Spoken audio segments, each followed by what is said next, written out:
വളരെ വലിയ വികാരികളാണ് monsignor Sebastian ബെറ്റാനത്ത്.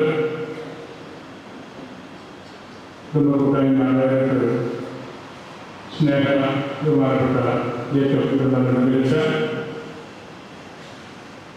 പ്രിയപ്പെട്ട അസിസ്റ്റന്റ് ഡയറക്ടർ ആൻഡ്രി പങ്കെടുത്ത ബഹുമാനായ സെബാസ്റ്റ്യൻ സാറേ, സാറേ, പ്രിയപ്പെട്ട വികാരി സ്നേഹിയായ പങ്കെടുത്ത വൈദികരെ, മാതാപിതാക്കളെ, സുഹൃത്തുക്കളെ, വലിയൊരു സമ്മേളനമാണിത്. നമുക്ക് ആന്തവട്ടത്തിൽ ഇവിടെ ഒന്നിച്ച് ചേരുക വഴി പരിചയമുള്ള കാര്യമാണ്. ധാരാളം മെമ്പേഴ്സ് ഇന്ന് സന്നിഹിതരാണ്.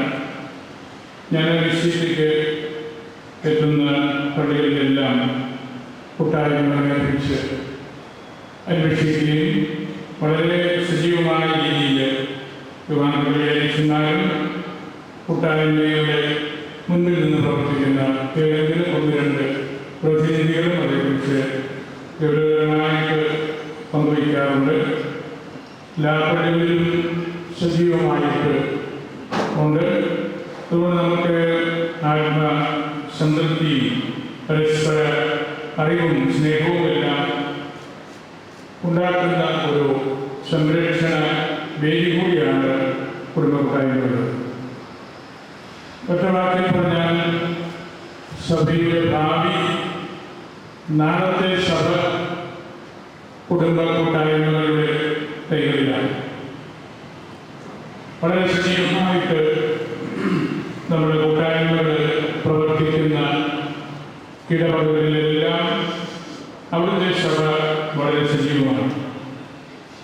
തിരുസഭയെക്കുറിച്ചുള്ള പ്രബോധനം 26 നിയമാനുസൃതം സംഘടിപ്പിക്കപ്പെട്ടിട്ടുള്ള വിശ്വാസികളുടെ പ്രാദേശിക ഗ്രൂപ്പുകൾ തങ്ങളുടെ ഇടയന്മാരുമായി ഐക്യത്തിലായിരിക്കുന്നിടത്തോളം അവയിൽ മിശിഹായുടെ സഭ യഥാർത്ഥത്തിൽ സന്നിഹിതയാണ്. ഇതാണ് കൂട്ടായ്മയുടെ പ്രത്യേകത. അത് ഈശോയുടെ സഭയാണ്. ഇടവക വികാരിയോട് ഒന്നിച്ച് നമ്മൾ നടത്തുന്ന ഒരു കൂടിവരവാണ്. പ്രാദേശിക സഭയുടെ തലവനായ എത്രാനോട് ബന്ധപ്പെട്ടാണ് അത് നിൽക്കുന്നത്. അടിസ്ഥാന ക്രൈസ്തവ സമൂഹങ്ങളെന്ന് ബേസിക് ക്രിസ്ത്യൻ കമ്മ്യൂണിറ്റീസ് എന്ന് പാശ്ചാത്യരാജ്യങ്ങളിലൊക്കെ പറയപ്പെടുകയും അവരും ആ മേഖല വഴി ഈ കൂട്ടായ്മയുടെ കാര്യങ്ങളിലേക്ക് കൂടുതലായിട്ട് ഇറങ്ങി പ്രവർത്തിക്കുകയെല്ലാം ചെയ്യുന്നത്. ഇവിടെ സൂചിപ്പിക്കപ്പെട്ടതുപോലെ കൂട്ടായ്മ ആദിമസഭയുടെ ജനനത്തിലും വളർച്ചയിലും നമ്മൾ കാണുന്നുണ്ട്. ക്രിസ്തവന്മാരുടെ നടപടി 2-ാം അധ്യായത്തിൽ 42-ാം തിരുവചനം, ശ്ലീഹന്മാരുടെ പ്രബോധനം, കൂട്ടായ്മ, അപ്പം മുറിക്കൽ, പ്രാർത്ഥന എന്നിവയിൽ സദാ താല്പര്യപൂർവ്വം പങ്കെടുക്കുന്ന ഒരു വിഭാഗമാണ് നമ്മൾ. ശ്ലീഹന്മാരെ കുറിച്ചുള്ള നമ്മുടെ താല്പര്യം, അറിവ്, അവർ വഴി ലഭിച്ച പ്രബോധനങ്ങളിലുള്ള ആഴം, വിശുദ്ധ കുർബാനയോടുള്ള ആദരവ്, പ്രാർത്ഥനയിൽ നമ്മൾ വളരേണ്ടതിൻ്റെ ആവശ്യകത, അതുവഴിയെല്ലാം രൂപപ്പെടുന്ന കൂട്ടായ്മ. ഇതാണ് അടിസ്ഥാനപരമായിട്ട് നമ്മൾ കാണുന്ന കാര്യം. അതുകൊണ്ട് പരിശുദ്ധ കുർബാനയിൽ പങ്കെടുക്കാതെ സഭയുടെ ചരിത്രം, ശ്ലീഹന്മാർ നൽകുന്ന ആ ഒരു വലിയ കാഴ്ചപ്പാട് നമ്മൾ മനസ്സിലാക്കാതെ കർത്താവിൻ്റെ കുടുംബം നസ്രത്തിലെ തിരുക്കുടുംബത്തിൻ്റെ തുടർച്ച പോലെ നിൽക്കുന്ന സമൂഹങ്ങളാണ് എന്ന് പ്രാർത്ഥനയിലൂടെ തിരിച്ചറിയാതെ നമുക്ക് ആർക്കും വളരാനും വളർത്താനും പറ്റില്ല. കുടുംബ കൂട്ടായ്മ ഞാൻ മനസ്സിലാക്കുന്നത് ഒരു അച്ചു പോലെയാണ്. അച്ചടക്കം നമ്മളുടെ കുടുംബത്തിലും ഇടവകയിലും രൂപതയിലും ഉള്ളപ്പോൾ മാത്രമേ സമാധാനത്തിൽ അച്ചടക്കം ഉണ്ടാവുകയുള്ളൂ. അച്ചിൽ അമരുന്നതാണ് അച്ചടക്കം. നമ്മളൊരു ആഭരണം പണിയണം, അല്ലെങ്കിൽ ഒരു ഉപകരണം ഉണ്ടാക്കണം, അതിനുവേണ്ടി നമ്മളൊരു അച്ച് മുൻകൂട്ടി തയ്യാറാക്കണം. അച്ചിൽ അമരുമ്പോഴാണ് നമുക്ക് നല്ല ലാവണ്യമുള്ള ഉപകരണങ്ങൾ, സാധനങ്ങൾ നിർമ്മിക്കാനായിട്ട് സാധിക്കുന്നത്. കുടുംബമാണ് ഏറ്റവും നല്ല അച്ച്. ആ അച്ചുകൂടത്തിലാണ് കുഞ്ഞുങ്ങൾ വളരുന്നതും അവർക്ക് വേണ്ട വിദ്യാഭ്യാസം ലഭിക്കുന്നതുമില്ല. അച്ചടക്കം നഷ്ടപ്പെട്ട കുടുംബങ്ങൾക്ക് ഭാവി പോവുകയാണ്. അവർക്കൊന്നും പ്രതീക്ഷിക്കാനായിട്ട് അവിടെ ഇല്ല. പരിശുദ്ധരാവ് ഈ നാളുകളിലൊക്കെ നമ്മെ ഓർമ്മിപ്പിക്കുന്ന ഒരു ആപ്തവാക്യമുണ്ടല്ലോ: വീടിനുള്ളിലും വീടിന് പുറത്തും ഹിയറിംഗ്, ലിസണിംഗ് ആൻഡ് അക്കംപനിയിങ്. ഹിയറിംഗ് നമ്മൾ വളരെ വേഗത്തിൽ നടത്തുന്ന ഒരു കാര്യമാണ്. ഹിയറിംഗ് എല്ലാ കാര്യങ്ങളും നമുക്ക് വേഗത്തിൽ മനസ്സിലാക്കാൻ എളുപ്പമാണ്. ഞാനൊരു സന്ദർശന ദിവസം ഇരിക്കുന്നു. 10, 70, 100, 120 ആളുകൾക്ക് വരും. നമ്മൾ പെട്ടെന്ന് കേട്ട് ഒക്കെ സാധിക്കുന്ന ഉത്തരങ്ങൾ പറഞ്ഞുവിടുന്നു. കൂടുതൽ ശ്രദ്ധ ആവശ്യമുള്ളവർ എന്ന് കരുതുന്നവരോട് ഞാൻ വീണ്ടും പറയാം, ആവശ്യമുള്ളവരാണ്. അല്ലെങ്കിൽ സന്ദർശന ദിവസം അല്ലാത്ത ഒരു ദിവസം വരിക. അപ്പോൾ കൂടുതൽ നമുക്ക് ലിസൺ ചെയ്യാനായിട്ട് അപ്പം പറയുന്നതാണ്. ഹിയറിംഗ് വളരെ വേഗത്തിൽ നമ്മൾ കേട്ടു, മനസ്സിലായി അല്ലെങ്കിൽ മനസ്സിലായില്ല എന്നൊക്കെ പറഞ്ഞ് നമ്മൾ വിടുക. ലിസണിങ് അടുത്തൊരു സ്റ്റെപ്പാണ്. ശ്രദ്ധാപൂർവം നമ്മൾ കേൾക്കുമ്പോഴാണ് ലിസണിങ് ആവുന്നത്. ശ്രദ്ധാപൂർവം നമ്മൾ കേൾക്കുമ്പോഴാണ് ചിലപ്പോൾ ആ ചില കാര്യങ്ങളെ വീണ്ടും നമ്മൾ അക്കമ്പനി ചെയ്യണം, അനുധാവനം ചെയ്യണം. അപ്പോഴാണ് കൂട്ടായ്മ ഉണ്ടാകുന്നത്. നമ്മുടെ കുടുംബങ്ങളിലെല്ലാം കുഞ്ഞുങ്ങളോടും വലിയ മാതാപിതാക്കളുടെ മക്കളോടും മരുമക്കളോടും എല്ലാം കാണിക്കേണ്ട പുലർത്തേണ്ട ഒരു സമയം ഇതാണ്: ഹിയറിംഗ്, ലിസണിങ് ആൻഡ് അക്കംപനിയിങ്. ഇത് ഇല്ലാത്ത സ്ഥലങ്ങളിൽ കൂട്ടായ്മ ജനിക്കുകയില്ല, പിറക്കുകയില്ല. അതുകൊണ്ട് കുടുംബമാകുന്ന ആ ഒരു അച്ചിൽ നമ്മുടെ സ്നേഹത്തിൻ്റെ, പ്രാർത്ഥനയുടെ, നമ്മുടെ പൂർവികരോടുള്ള ആദരവിൻ്റെ പേരിൽ നമ്മൾ ഒന്നിക്കുമ്പോഴാണ് അച്ചടക്കമുള്ള കുടുംബങ്ങളുണ്ടാകുന്നത്. അച്ചടക്കമുള്ള കുടുംബങ്ങളുടെ കുടിയൊരുവാണ് കുടുംബ കൂട്ടായ്മ. കുടുംബ കൂട്ടായ്മകൾ തർക്കമില്ലാത്ത വിധത്തിൽ നമുക്കുണ്ട്. നമ്മളെ സജീവമാക്കാൻ വേണ്ടി മാരെല്ലാം അക്കാര്യത്തിൽ വളരെയേറെ ഉത്സാഹിക്കുന്നുണ്ട്. നമുക്ക് വീടുകളിൽ മദ്യം, മയക്കുമരുന്ന് തുടങ്ങിയ കാരണങ്ങൾ വഴി പല നല്ല മൂല്യങ്ങളും നഷ്ടപ്പെടുന്നുണ്ട്. 10ൽ 1 നഷ്ടപ്പെട്ട ആ സ്ത്രീ ബാലൻസ് തെറ്റിപ്പോയതാണ്. ഏറ്റവും പ്രധാനപ്പെട്ട ഒന്ന് നഷ്ടപ്പെട്ട് അവർക്ക് പിടിച്ചിരിക്കാൻ പറ്റാതെ വരികയാണ്. ആ സ്ത്രീയെ വീടകം മുഴുവൻ അടിച്ചു പറയുക.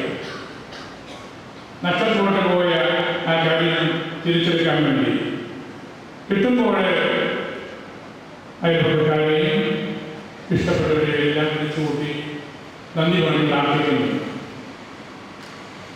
കുടുംബ കൂട്ടായ്മകൾ വഴി നമ്മൾ വീടുകൾ അടിച്ചു വാങ്ങുകയാണ്. വീടുകൾ നമ്മൾ പരിശോധിക്കുകയാണ്. എൻ്റെ വീട്ടിൽ എന്താണ് നഷ്ടപ്പെട്ടു പോയത്? പ്രാർത്ഥനയാണോ, വർത്തമാനത്തിലാണോ, സ്നേഹമാണോ? എൻ്റെ വീട്ടിനുള്ളിൽ നഷ്ടപ്പെട്ടത് എന്താണെന്ന് നമ്മൾ കണ്ടെത്തുവാനുള്ള വലിയൊരു പരിശ്രമം കൂടിയാണ് കുടുംബങ്ങൾ ഒന്നിച്ചിരിക്കുന്ന കുടുംബ കൂട്ടായ്മകൾ. 10 നായകങ്ങൾ 10 കൽപ്പനകളാണ്. നഷ്ടപ്പെട്ട ഒന്നാം നാണയം ദൈവമാണ്. സത്യജീവിതത്തിലുള്ള ആരാധന, വിശ്വാസം. നമ്മുടെ ഒരു കാര്യം മനസ്സിലാക്കണം. മോശ പ്രാർത്ഥിച്ചൊരുങ്ങി മലമുകളിൽ വെച്ച് 10 കൽപ്പനകൾ സ്വീകരിച്ചപ്പോൾ താഴെ മോശയുടെ സഹോദരൻ വിഗ്രഹാരാധനയ്ക്ക് നേതൃത്വം കൊടുക്കുകയാണ്. ചേട്ടൻ പോയി കൽപ്പനകൾ വാങ്ങിച്ച് കയ്യിൽ പിടിച്ചു നിൽക്കുകയാണ്. 10 കൽപ്പനകൾ. അപ്പോഴാണ് താഴ്വരയിൽ വിഗ്രഹങ്ങളിലേക്ക് ആ ജനം മുഴുവൻ മാറിപ്പോകുന്നത്. വലിയൊരു ടെൻഷനാണ് കൂട്ടായ്മയിൽ നമ്മളുടെ അംഗങ്ങളിൽ നിൽക്കാൻ കഴിയും. എപ്പോഴും പൈശാചികമായിട്ടുള്ള ആക്രമണങ്ങൾ നമുക്ക് ഉണ്ടായിക്കൊണ്ടിരിക്കും. ബർണാഡ് പുണ്യവാളൻ പറഞ്ഞല്ലോ, ഒരച്ഛൻ ഒരു പള്ളി പണിയുമ്പോൾ ശത്രുക്കൾ, ശാസ്ത്രങ്ങൾ ആ പള്ളിക്കെതിരായിട്ട് നിരന്തരമായിട്ട് കുരിശുപള്ളികൾ കൊണ്ടുകൊണ്ടിരിക്കും. ഇതായിരുന്നു ഇവിടെ ചെയ്യേണ്ടത് എന്നുകൊണ്ടിരിക്കാനാണ്. ഈ പള്ളി എല്ലാവരും നമ്മൾ വേണ്ടത്, ഇവിടെ വേണ്ടത് ഇതായില്ല. അങ്ങനെയുള്ള ശത്രുക്കൾ ഏത് നന്മകളിൽ നിന്ന് ചെയ്യുമ്പോഴും ഉണ്ടാകും. അതാണ് വീടകത്തും മലമുകളിലും എല്ലാം സംഭവിക്കുന്നത്. മോശ കൽപ്പന വാങ്ങിക്കുന്നു, അനുജനും കൂട്ടത്തുള്ളവരും വിഗ്രഹാരാധനയിലേക്ക് പോകുന്നു. അപ്പനും അമ്മയും പ്രാർത്ഥിക്കുന്നു, മക്കളും ചെറുമക്കളുമെല്ലാം പുറത്തുകൂടെ ഓടി നടന്ന് വിന്യസിക്കുകയും മദ്യപിക്കുകയും എല്ലാം ചെയ്യുന്നു. അങ്ങനെ നമ്മൾ സഭയ്ക്കൊരു പ്രതിരോധ ശക്തി കൂടെ ലഭിക്കാൻ വേണ്ടിയാണ് കുടുംബ കൂട്ടായ്മകൾ ആവശ്യമാണ് എന്ന് പറയുന്നത്. ഒന്നിനും ബലമില്ലാത്തവരെ പോലെ നമ്മുടെ വീടിൻ്റെ അംഗങ്ങൾ മാറുന്നുണ്ട്. മനസ്സ് പുതുക്കലാണ് വിളക്ക് തെളിക്കുന്നത് എന്ന് തിരിച്ചറിയാം. ആ സ്ത്രീയെ മനസ്സ് പുതുക്കുകയായി, വിളക്ക് തെളിച്ചു. മനസ്സ് പുതുക്കി. എൻ്റെ ഉള്ളിൽ എന്തായിരുന്നു, എന്താണ് എനിക്ക് നഷ്ടമായത്, എങ്ങനെയാണ് ഞാൻ നഷ്ടപ്പെട്ടത് കണ്ടെടുക്കേണ്ടത്. പ്രാർത്ഥനയുടെ അക്ഷിതാണ് നമുക്ക് നഷ്ടപ്പെട്ട കാര്യങ്ങൾ നമ്മൾ കണ്ടെത്തേണ്ടത്.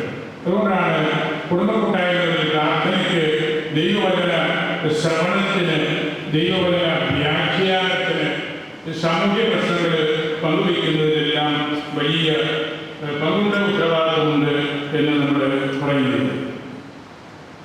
ദൈവവചനം നമ്മൾ കൂടുതലായിട്ട് കേൾക്കണം.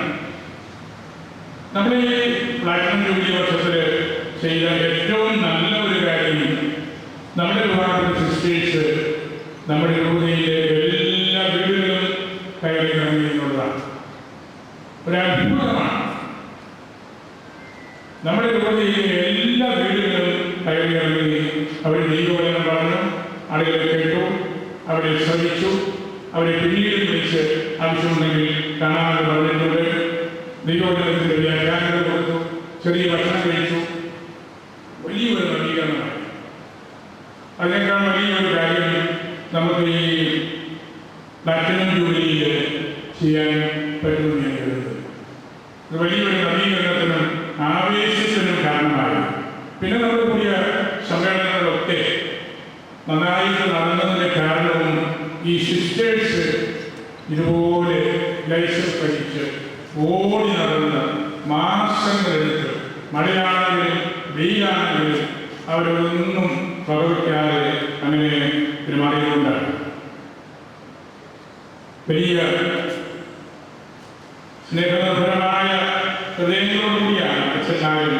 രൂപതയുമെല്ലാം അവരെ കണ്ടത്. ദൈവവചനം വായിക്കാൻ കേൾക്കാനുള്ള അവസരം കൂടിയാണ് കുടുംബ കൂട്ടായ്മ. ഹവ്വായുടെ ചെവിയിൽ കൂടി സാത്താന്റെ വചനം പ്രവേശിച്ചു ആണ് സത്യം. രണ്ടാം മറിയത്തിന്റെ ചെവിയിൽ കൂടി ഗബ്രിയേൽ വചനം നൽകിയപ്പോൾ അത് ഈശോയുടെ ജനനത്തിന് കാരണമായി. പൗരസ്ത്യസഭയുടെ രാജന്മാർ പറയാറുണ്ട്, കണ്ണുകൾക്ക് അടപ്പുണ്ട്, പോറകളുണ്ട്, വായ കൂട്ടിവയ്ക്കാൻ. ഇവ രണ്ടും അനവസരത്തിൽ തുറന്നാൽ മറ്റുള്ളവർ അർപ്പിക്കും എന്ന് ഉറപ്പാണ്. എന്നാൽ കാതിന് ശരിക്ക് അടപ്പില്ല. അത് വലിയൊരു പ്രശ്നമാണ്. കാതിൻ്റെ പരിച്ഛേദനം എന്ന് പറയുന്നത് ബുദ്ധിമുട്ടാണ്. നമുക്ക് ചെവിയിൽ എപ്പോഴും പരിഹരിച്ചുകൊണ്ടിരിക്കാൻ പറ്റും. കണ്ണടച്ച് വെക്കാം, വായു കൂടി വെക്കാം, ശരി എപ്പോഴും തുറന്നാണ് ഇരിക്കുന്നത്. അതുകൊണ്ട് നിങ്ങൾ എന്ത് കേൾക്കുന്നു എന്ന് ഈശോ ചോദിച്ചത് വളരെ പ്രധാനപ്പെട്ട ഒരു കാര്യമാണ്. ഇന്ന് ദൈവവചനം ശ്രമിക്കുന്ന കാര്യത്തിൽ നമ്മൾ കുറേയെല്ലാം പ്രവർത്തനം പോയിട്ടുണ്ട്. ഒത്തിരി അറ്റംപ്റ്റ്സ് നടത്തുന്നുമുണ്ട്. എല്ലാ ദിവസവും നമ്മൾ ദൈവവചനം വായിക്കണം, എല്ലാ ദിവസവും.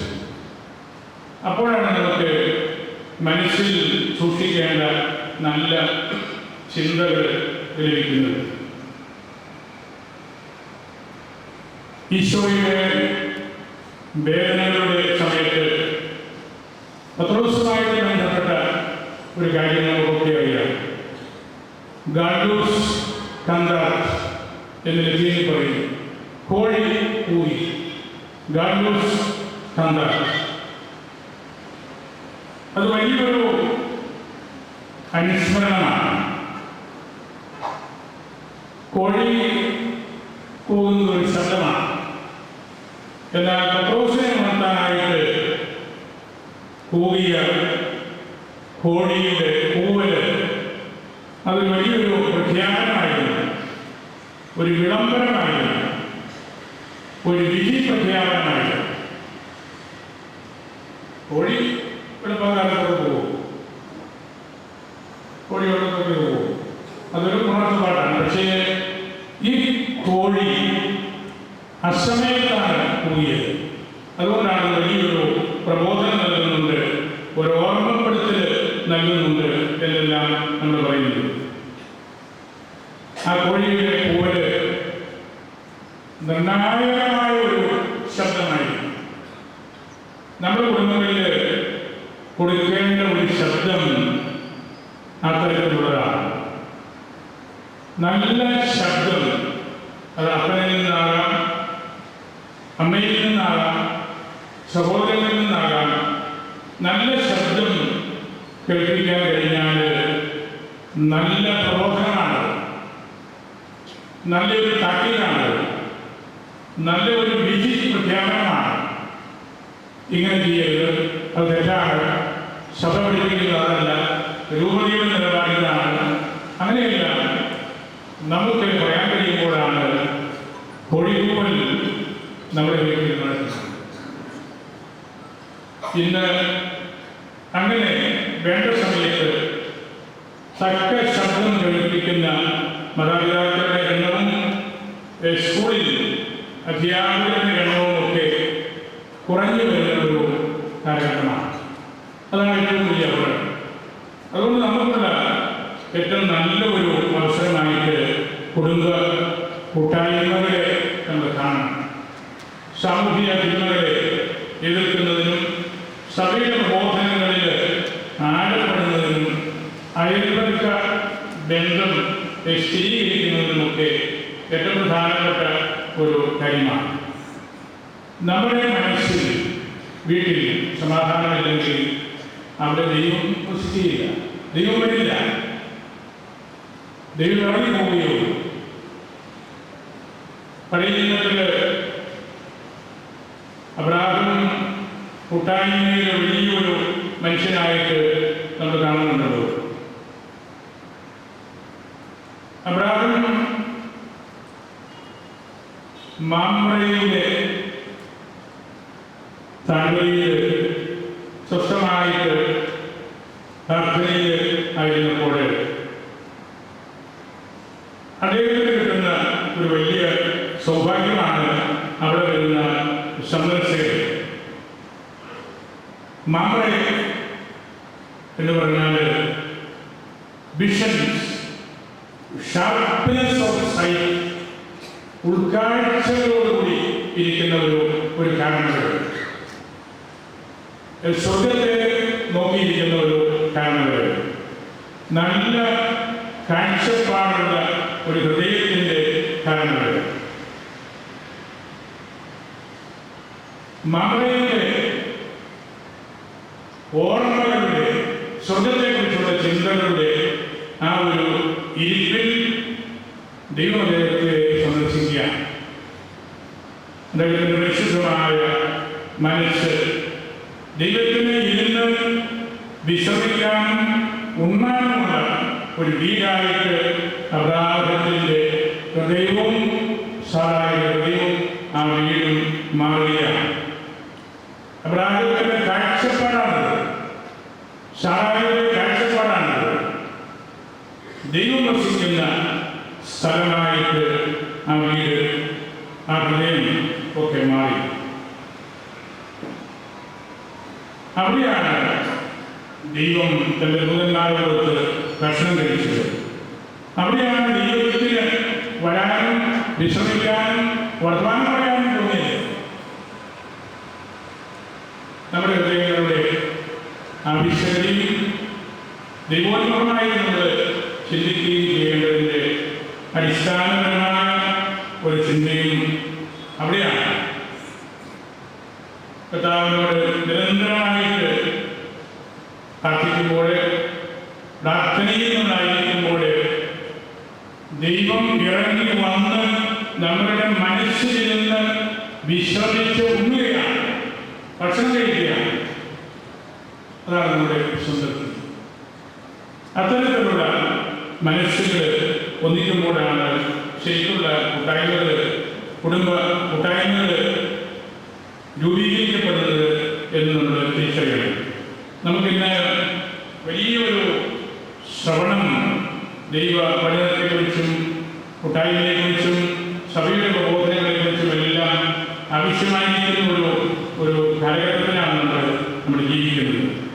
നിസ്സാരമായിട്ട് നമ്മൾ ഈ പ്രവർത്തനങ്ങളെ കാണുന്നത്, സഭയുടെ പ്രബോധനങ്ങളെ കാണുന്നത്.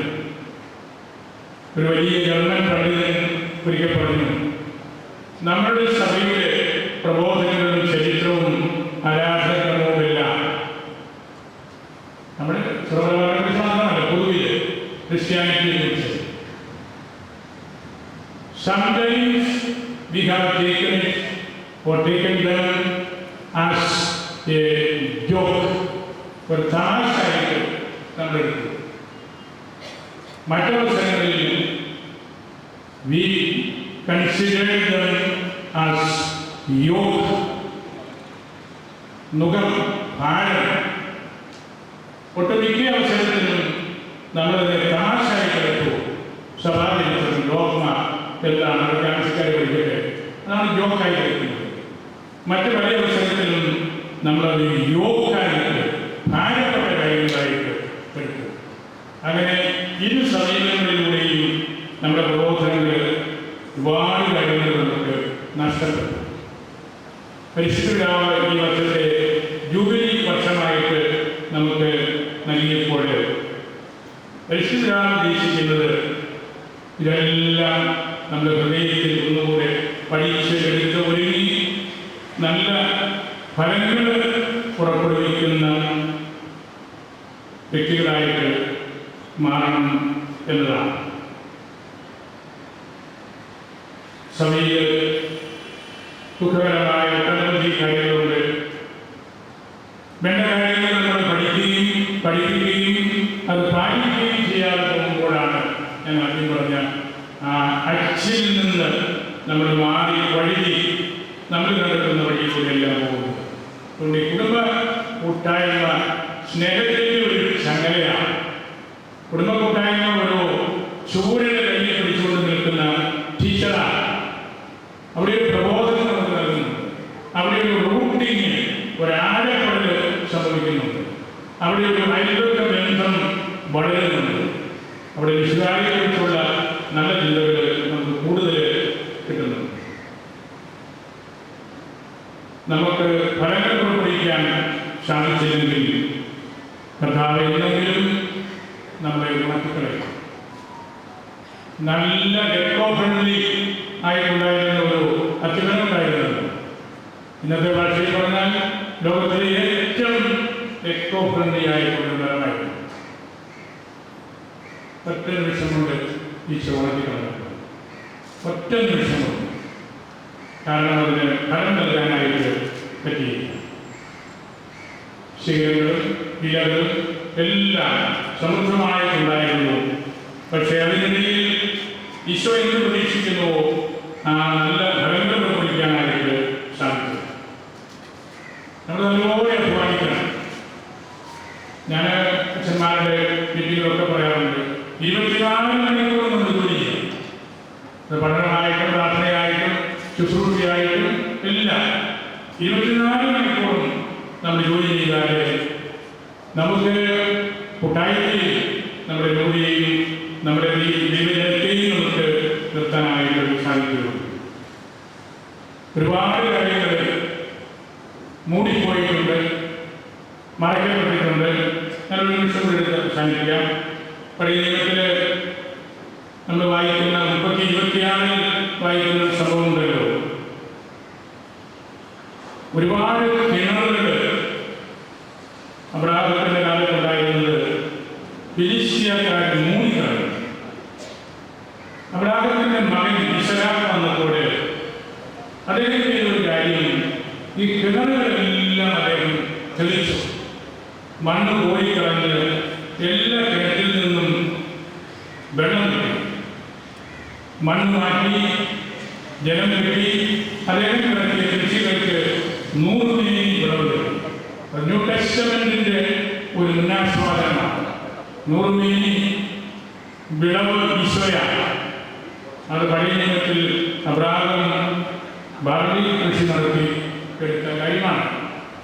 100 മേനി എല്ലാ കിണറുകളിലും അദ്ദേഹം മണ്ണ് മാറ്റി തെളിച്ചു. ഓൾ മടി ആൻഡ് എർത്തി തോട്ട്സ് നമ്മുടെ ഉള്ളിൽ നിന്ന് മാറ്റിയത്. അതാണ് ഇതിൻ്റെ അർത്ഥം. നമ്മുടെ ഉള്ളിലുള്ള മടി, ചെടി പിടിച്ചത്, എർത്തി വെറും ലോകത്തിൻ്റെതായ ചിന്തകൾ മാറ്റി കഴുകി എടുക്കുമ്പോൾ നമ്മൾ തെളിഞ്ഞീര് പറയുന്ന കിണറുകളായി മാറുക. അപ്പോഴാണ് നമുക്ക് കൂട്ടായ്മയിൽ ഒന്നിക്കാൻ സാധിക്കുന്നത്, കൂട്ടായ്മയുടെ അർത്ഥം മനസ്സിലാക്കാൻ സാധിക്കുന്നത്. നമ്മുടെ വിഭാഗികളെടുത്താൽ ശക്തമായ കൂട്ടായ്മയിൽ നിൽക്കുന്ന ഒരു പ്രാദേശിക സഭയാണ്. സഹകരണമുണ്ട്. അതുകൊണ്ടാണ് നമുക്ക് കൂടുതൽ കൂട്ടായ്മയിലും സ്നേഹത്തിലും ജീവിക്കാൻ സാധിക്കുന്നത്. രക്ഷകന്റെ മിഷൻ എന്ന പ്രബോധനത്തിൽ 51-ാം ഖണ്ഡികയിൽ സഭ കൂട്ടായ്മയാണ്. അത് പുതിയ അടിസ്ഥാന സമൂഹങ്ങൾ യഥാർത്ഥത്തിൽ സഭയുമായുള്ള ഐക്യത്തിൽ ജീവിക്കുന്നുവെങ്കിൽ അവർ കൂട്ടായ്മയുടെ യഥാർത്ഥ പ്രകാശനവും കൂടുതൽ അഗാധമായ കൂട്ടായ്മകളെ സൃഷ്ടിക്കുന്ന ബാധ്യതമാണ്. ഇടവകത്തിലെ കൂട്ടായ്മയാണ്, ഒരു വീടും കൂട്ടായ്മയാണ്. പിന്നെ ഇതിനാണ് കുടുംബ കൂട്ടായ്മകൾ എന്നുള്ള കാര്യത്തിൽ ഉത്തരമാണ് പരിശുദ്ധ പിതാവ് ആ പ്രബോധനത്തിൽ നൽകുന്നത്. അങ്ങനെ നമുക്ക് സ്നേഹത്തിൽ ആയിരിക്കാം.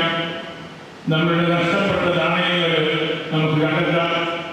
ചെളി പിടിച്ച് മൂടിപ്പോയ നമ്മുടെ മനസ്സാകുന്ന കിണറുകൾ നമുക്ക് തെളിച്ച് നല്ല ഉറവയുള്ള കിണറാക്കി മാറ്റാം. വെറുതെ അധ്വാനിക്കാതെ ഭക്ഷണം കഴിക്കുകയും ജീവിക്കുകയും ചെയ്യുന്ന പച്ചപ്പുള്ള രക്ഷയായിട്ട് മാറാതെ ക്ലേശങ്ങളെ കുറിച്ച് നല്ല ഫലങ്ങൾ പുറപ്പെടുവിക്കാൻ കഴിവുള്ള വ്യക്തികളായിട്ട് മാറാൻ വാക്കുകൾ പറയുന്നത് മാത്രമാകാതെ അക്ഷരത്വം ഞാൻ എന്ന് പറയുന്നത് ഒരു അച്ചാണ്, ഒരു അച്ചുകൂടമാണ്. അപ്പോഴാണ് എനിക്ക് ഫോർമേഷൻ കൊടുക്കാൻ സാധിക്കുന്നത്, മെന്ററായിട്ട് നിർത്താൻ സാധിക്കുന്നത്. തുടങ്ങിയ കാര്യങ്ങൾ നമ്മൾ മനസ്സിൽ സൂക്ഷിക്കാം. എല്ലാവരും ഞാൻ സ്നേഹത്തോടെ കാണുന്നു. വലിയൊരു ശക്തിയാണ്, കുടുംബ കൂട്ടായ്മയാണ് നമ്മുടെ ഏറ്റവും വലിയ ശക്തി. ഇതുപോലെയുള്ള എല്ലാ കമ്മ്യൂണിക്കേഷൻസും ഇപ്പോൾ നമ്മൾ അറിയിക്കുന്നത് കുടുംബ കൂട്ടായ്മ ഭാരമായി കൂടിയാണ്. നിങ്ങൾ വളരെ സ്നേഹത്തോടെ പ്രിയപ്പെട്ട കടലച്ചനും അഡ്മിനിസ്ട്രേഷനും സുഭാഷൻ സാറും ബാബുപോലും സഹപ്രവർത്തകരായ സിസ്റ്റേഴ്സുമെല്ലാം അക്കാര്യത്തിൽ വളരെയധികം ശ്രദ്ധിക്കുന്നുണ്ട്, സഹായിക്കുന്നുണ്ട്, സഹകരിക്കുന്നുണ്ട്. നിരന്തരമായി നമുക്ക് തിരുവചനം കേൾക്കാം. നിങ്ങൾ എന്തു കേൾക്കുന്നു, എന്തു വായിക്കുന്നു എന്നുള്ള ചോദ്യത്തിന് ഈശോയുടെ വചനമാണ് ഞങ്ങൾ കേൾക്കുകയും വായിക്കുകയും ചെയ്യുന്നത് എന്ന് പറയാൻ നമുക്ക് സാധിക്കാം. നമുക്ക് പ്രാർത്ഥനയിലായിരിക്കാം, സ്നേഹന്മാരോടുള്ള ആ ബന്ധത്തിലായിരിക്കാം, പരസ്പര സഹായത്തിലായിരിക്കാം. അങ്ങനെ നമുക്ക് കൂട്ടായ്മ എന്നുള്ളത് ഏറ്റവും വലിയൊരു ശക്തിയായിട്ട് എന്നും നിലനിൽക്കട്ടെ എന്ന് ഞാൻ പ്രാർത്ഥിക്കുന്നു. പരിശുദ്ധ അൽഫോൻസാമിക്ക് ഞങ്ങൾ എല്ലാവരെയും സമർപ്പിച്ച് എൻ്റെ വാക്കുകൾ